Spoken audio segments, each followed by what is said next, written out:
Happy Thanksgiving, everybody. I hope you have a great day today. Hope you get to see plenty of family and eat lots of food. Today, I thought I'd show you just the basic functions of setting a variable and using a clear collect to basically create a collection. So let's start this by basically the easier of the two. We're going to input a button, and this one's going to be just our set variable, set var for short. So in the onSelect property, this will be a set. We're going to use a global variable. We could use an update context variable here, but that stays just within this screen. If I was to click out on a different screen, using an update context variable, I could have that same variable on another screen and it's not going to be updated. But using the set function is more of a global variable that will hold from screen to screen. So if I set it in this screen, no matter what screen I'm in, it's going to stay set this way until I change it again. So we are going to set var happy Thanksgiving to, yep, you guessed it, Happy, Happy Thanksgiving. All right, and that is it. We close out the parentheses. So now we have set our variable, but we can't see that, can we? We can't see it unless we insert a text label. I mean, you can see it a lot of different ways. I could click in it and show it to you that it was set, but what would be the fun in that, right? Let's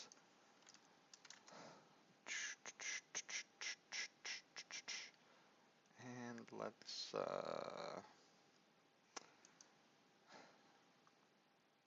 do some funky stuff here. Let's make the back white but custom because we don't want it all the way white. We just want it a little bit white, right? That should work. And then our text, of course, is going to be var Happy Thanksgiving. Ta-da! So we have set a variable and that's what it's going to say until we set it to something else. So I could, we could not be so excited, maybe just a little bit excited and remove two of the exclamation points. Okay. I know three is a trigger for some people, so we'll just use one. Okay, just kidding. Of course.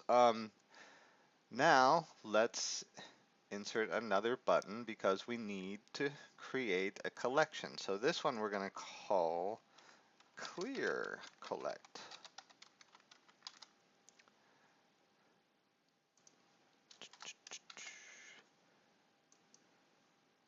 Clear collect.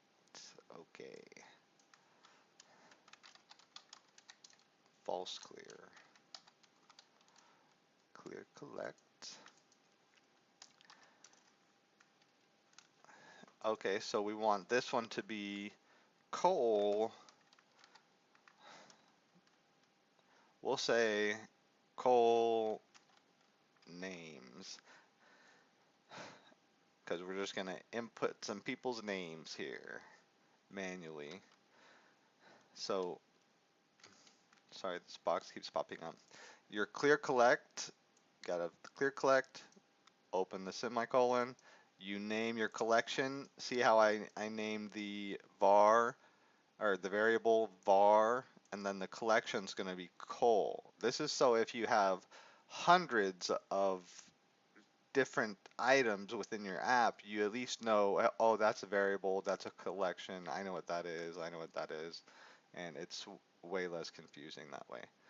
So we need to name the collection, comma, open the squiggly bracket, not the bracket, the squiggly, and then we're just going to put name as our column, and we're going to use a colon. So the colon tells us that's our column name, and now we need the data that's going to go in that column. So this is going to be a text. We always have to wrap our text in quotation marks, um, double quotes. So some names. Let's see, Alex, Alex Sims. I don't know. Okay, and we're gonna say that that's all we wanted for that data set, but we want to create another one. And this one, so we need to open another squiggly bracket. Whoop. This is telling it that, oh, yep, we need another name of some sort, right? Because this is considered your first row, I should say. So you could comma here and add more column names, but this would essentially be your first row of data. And then this becomes your second row of data. So we'll do, how about Sarah Smith? Okay, Sarah Smith it is. And let's do a few more by cheating here. Copying and pasting. Just changing the names. We'll do Bob Johnson. Let's do Jenny Forrest. And how about a couple more? Oops. There we go. All right. Oh, it's hard to just randomly think of names on the spot. How about Walter White? That's always a good one. And who else could there be? Oh, how about Jesse? Is it Jesse or Jesse? Jesse Pinkman. All right, perfect. If you get the reference, good on you. Okay, so now we have our collection. So we will clear collect that. Oh, but again, how are we going to see that information? Well, a collection isn't just as easy as adding a text label. So we're going to add a gallery. And I just go for the vertical gallery. I dislike how they make it clear so you can't see anything. You can't even see where to move it to. So maybe add some color, Microsoft. So clear collect, and this should just be names, right? So our little list of names here.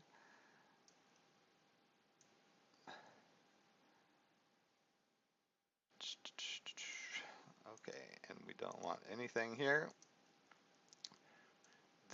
This would be considered the row, and this is the whole gallery. So we don't want a row that big for one name. So we need to make our row quite a bit smaller. All right, so, and then you click into the row, make sure you got the row selected, and then insert a text label here, and this will ultimately be the name of your clear collect, which is Cole name. So we just replace the custom gallery sample with Cole name, and boom, we have our list of names. So that's how you can set up a variable and a collect statement, just like that. But on top of this, you might be wondering, okay, so what do I do with this information? Well, there's quite a bit more we could do, actually.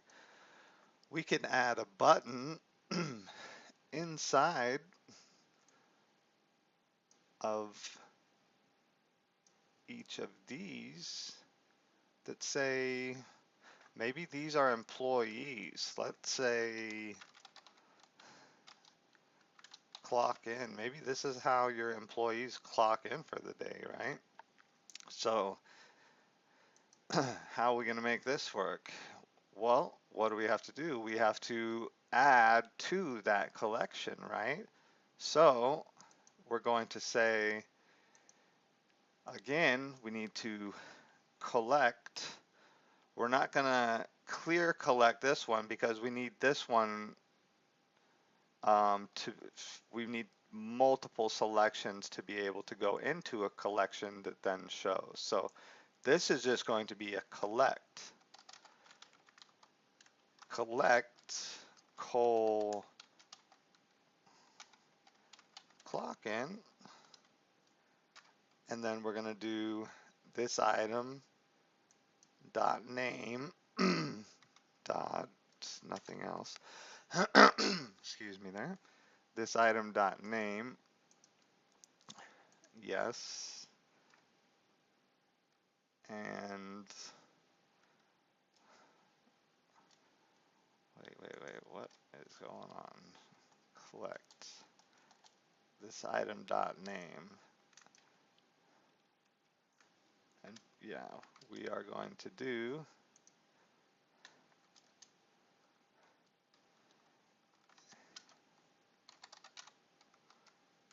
employee name is going to be this item dot name, and then we need a comma now because we're going to add another field here, and this is going to be called clock in time. And there's a function in feature called now, and you just open and close your parentheses, and that gives you the current timestamp. So now we need to close out the curly brackets and then close out the collect statement. And we should be good to go. But so we want to clock in and we also want to remove the name from the list. So once you hit that clock in, you don't want the name to still be showing there so you can clock in again, right? So simply remove, because you're in a collection, remove this item. Oh, sorry, remove. Like it was that easy. This item dot is selected. No, it's remove.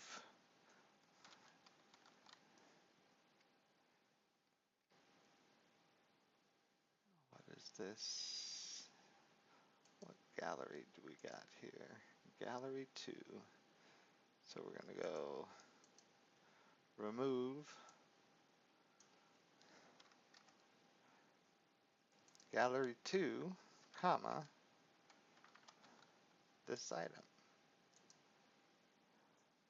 dot selected dot.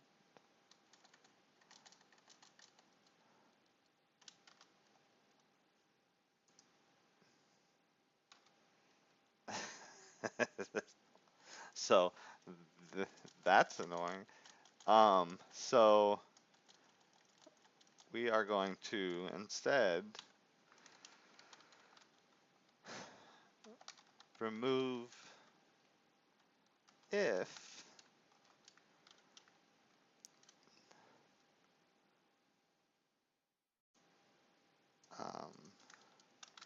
call name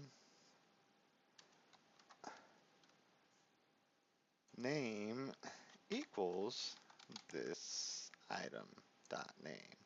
So that'll remove it from the collections populating this gallery that will remove it from here so it won't select it. It didn't like this item. Uh, I love Power Apps and I just love it. So now we should be good to go. So we're collecting Cole Clocken, but where's Cole Clocken gonna go? Let's add another gallery.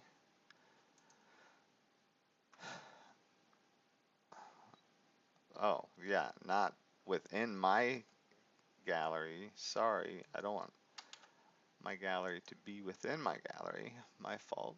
Although you can do that. It's coming in a future video. Okay, so we got our nice clear gallery. Gonna adjust down because now we just want to see, you know, who's clocking in and what time are they clocking in, right? So get rid of this nonsense, and then this becomes Cole.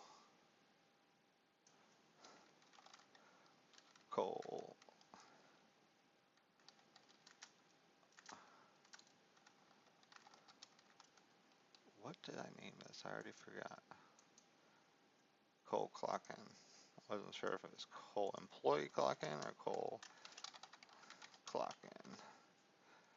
Make it easy. Cole Clocken. All right, so we don't need our rows that big. Again, we're going to bring them up. And this time we're going to add in a text label, but we're going to, so this item employee name, but let's make sure that, you know, let's give it a name. So you can type name and text, followed by a few spaces, and then you can use an ampersand, and that'll be this. It'll show the name, and then once you select the button, will show the employee name.